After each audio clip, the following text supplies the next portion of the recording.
أعوذ بالله من الشيطان الرجيم بسم الله الرحمن الرحيم وأقيموا الصلاة وآتوا الزكاة واركعوا مع الراكعين صدق الله مولانا العظيم۔ اس آیت کریمہ میں اللہ تبارک و تعالیٰ ارشاد فرماتا ہے وَأَقِيمُوا الصَّلَاةَ اور نماز قائم کرو، وَآتُوا الزَّكَاةَ اور زکوٰۃ ادا کرو، وَارْكَعُوا مَعَ الرَّاكِعِينَ اور رکوع کرنے والوں کے ساتھ رکوع کرو۔ تو اللہ تبارک و تعالیٰ نے فرمایا کہ رکوع کرنے والوں کے ساتھ رکوع کرو۔ تو اللہ تبارک و تعالیٰ نے ساری کائنات کو پیدا فرمایا اور اللہ تبارک و تعالیٰ نے کائنات کے نظام کو چلانے کے لیے انسان کو اپنا نائب اور خلیفہ بنایا، اور اللہ تبارک و تعالیٰ نے انسان کو تسبیح و تحلیل لازم قرار دی کہ وہ ہر وقت اللہ تبارک و تعالیٰ کی حمد و ثنا اور تسبیح و تحلیل کرتا رہے۔ کیوں؟ اس لیے کہ اللہ تبارک و تعالیٰ کے نورانی فرشتے ہمہ وقت اللہ تبارک و تعالیٰ کی حمد و ثنا اور تسبیح و تحلیل کرتے ہیں۔ تو جو انسان اللہ تبارک و تعالیٰ کی حمد و ثنا اور تسبیح و تحلیل کرتا رہے، وہ فرشتوں کی ہمدوسی حاصل کر لیتا ہے۔ جو انسان سچے دل سے اللہ تبارک و تعالیٰ کی یاد میں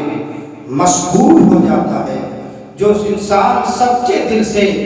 اللہ تبارک و تعالیٰ کی یاد میں محو ہو جاتا ہے اور دنیا سے بیگانہ ہو جاتا ہے، تو اس کا چلنا، اس کا پھرنا، اس کا اٹھنا،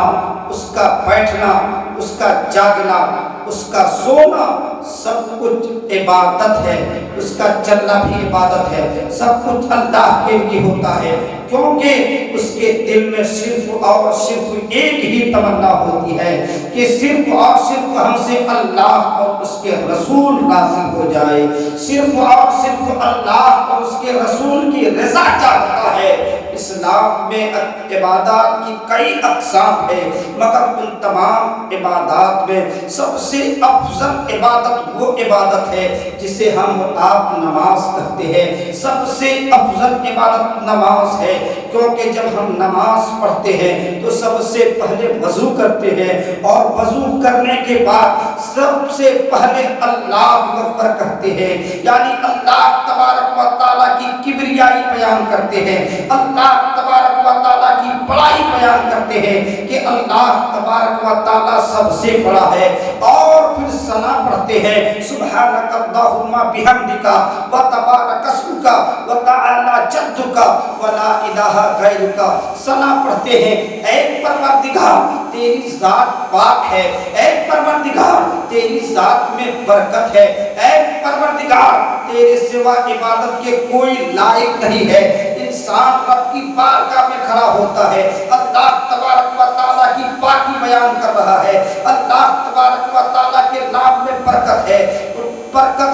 پاکی بیان کر رہا ہے، برکت بیان کر رہا ہے، اور پھر ہم کیا کرتے ہیں؟ سورہ فاتحہ پڑھتے ہیں، الحمدللہ رب العالمین، تمام تعریفیں اللہ کے لیے ہے، الرحمن الرحیم جو مہربان ہے، جو رحم کرنے والا ہے، مالک یوم الدین جو قیامت کے دن کا مالک ہے، روز جزا کا مالک ہے، ایاک نعبد و ایاک نستعین، اے پروردگار ہم تیری ہی عبادت کرتے ہیں اور تجھ ہی سے مدد مانگتے ہیں، ایاک نعبد و ایاک نستعین اہدنا الصراط المستقیم صراط الذین انعمت علیہم، اے پروردگار ہمیں سیدھے راستے پر چلا، اس راستے پر چلا جس پہ تو نے اپنا انعام و اکرام کیا ہے، غیر المغضوب علیہم ولا الضالین، نہ کہ اس راستے پر جس راستے پر تیرا قہر و غضب ہے۔ بندہ رب کی بارگاہ میں کھڑا ہوتا ہے، رب کائنات کی بارگاہ میں فریاد کرتا ہے،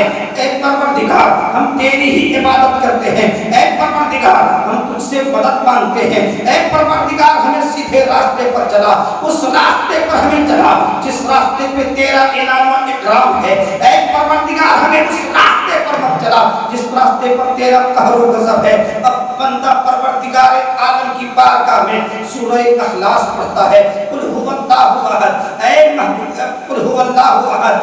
اے محبوب آپ فرما دیجئے کہ بے شک اللہ ایک ہے، اللہ الصمد، اللہ بے نیاز ہے، لم یلد ولم یولد ولم یکن لہ کفوا، اللہ کی کوئی اولاد، اللہ کی کوئی اولاد نہیں ہے، نہ اس کی کوئی اولاد ہے، نہ وہ کسی کی اولاد ہے، اور اس کا کوئی ساتھی نہیں ہے، اس کا کوئی ہمسر نہیں ہے۔ اب بندہ بالکل پوری طرح سے اللہ تبارک و تعالیٰ کی پاکی اور عظمت کا اعتراف کر لیتا ہے اور اس کے بعد آگے بڑھتا ہے۔ اب بندہ رب کی بارگاہ میں جھک جاتا ہے، جسے ہم اور آپ رکوع کرتے ہیں، بندہ رکوع میں چلا جاتا ہے، سبحان ربی العظیم کہتا ہے، اے پروردگار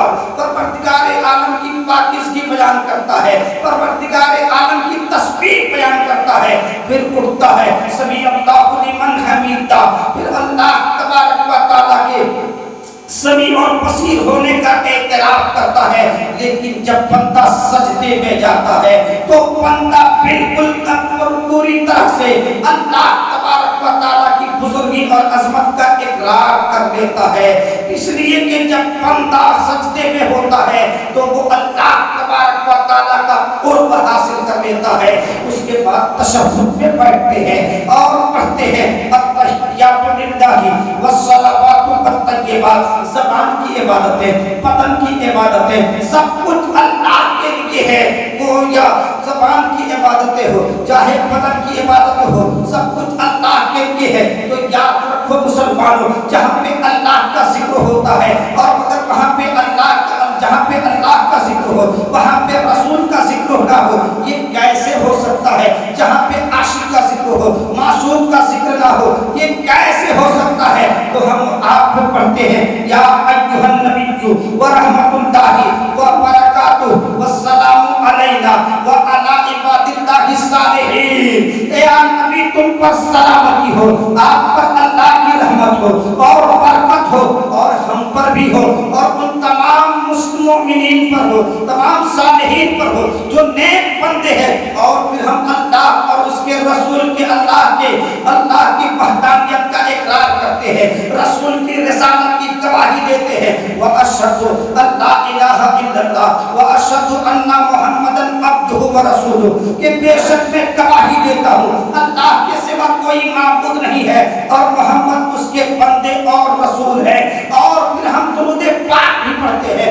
درود ابراہیم پڑھتے ہیں، جس کا بیان یہ ہے، ہم رب کائنات کی بارگاہ میں عرض کرتے ہیں، اے پروردگار محمد صلی اللہ تعالیٰ علیہ وسلم اور اس کی آل پر رحمت بھیج، جس طرح تو نے حضرت ابراہیم اور اس کی آل پر رحمت بھیجی تھی، بے شک تو تعریف کیا گیا ہے۔ اور پھر آگے بڑھتے ہیں، اے پروردگار محمد صلی اللہ تعالیٰ علیہ وسلم اور ان کی آل پر رحمت بھیج، جس ان کے آل پہ رحمت بھیج، ان کی آل پہ برکت دے، جس طرح تو نے حضرت ابراہیم اور اس کی اولاد پہ برکت دے دی ہے۔ اب ہم درود پاک بھی پڑھ لیتے ہیں، التحیات سے بھی فارغ ہو گئے ہیں، پھر دعا پڑھتے ہیں، سلام پھیرتے ہیں۔ مسلمانوں یاد رکھو، جب ہم سلام پھیرتے ہیں رب کائنات کی بارگاہ میں دعا کرتے ہیں، رب اجعلنی مقیم الصلاۃ ومن ذریتی ربنا وتقبل دعا، رب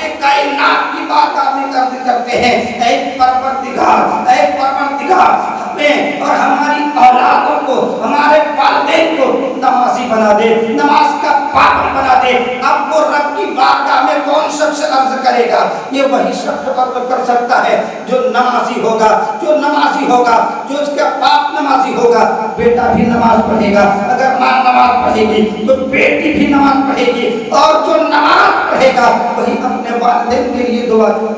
کرے گا وہی اپنی اولاد کے لیے دعا کرے گا اور رب کائنات کی بارگاہ میں دعا کرے گا، اے پروردگار میرے والدین کو بخش دے، اے پروردگار میرے والدین پر رحم فرما، اے پروردگار ہماری اولاد کو نماز کا پابند بنا دے۔ نماز کسی بھی حال میں معاف نہیں ہے، نماز کسی حال میں معاف نہیں ہے۔ آپ دیکھیے زکوٰۃ فرض ہے مگر جو صاحب استطاعت ہے، روزہ فرض ہے مگر اس پر روزہ فرض ہے جو طاقت رکھتا ہو، اگر مسافر ہے تو اس کے لیے چھوٹ ہے، اس کے لیے رعایت ہے، حج ہو اگر فرض ہے، اگر راستے میں خطرہ ہو تو اس کے لیے چھوٹ ہے۔ لیکن نماز ایک ایسی عبادت ہے کسی چیز کا بہانہ نہیں بنایا جا سکتا ہے، چاہے وہ امیر ہو، چاہے وہ غریب ہو، چاہے وہ بادشاہ ہو، چاہے وہ ڈاکٹر ہو، چاہے وہ انجینئر ہو، نماز کسی بھی حالت میں معاف نہیں ہے۔ آسمان سے پانی برس رہا ہو، چاہے دھوپ ہو، چاہے وہ گرمی کا مہینہ ہو،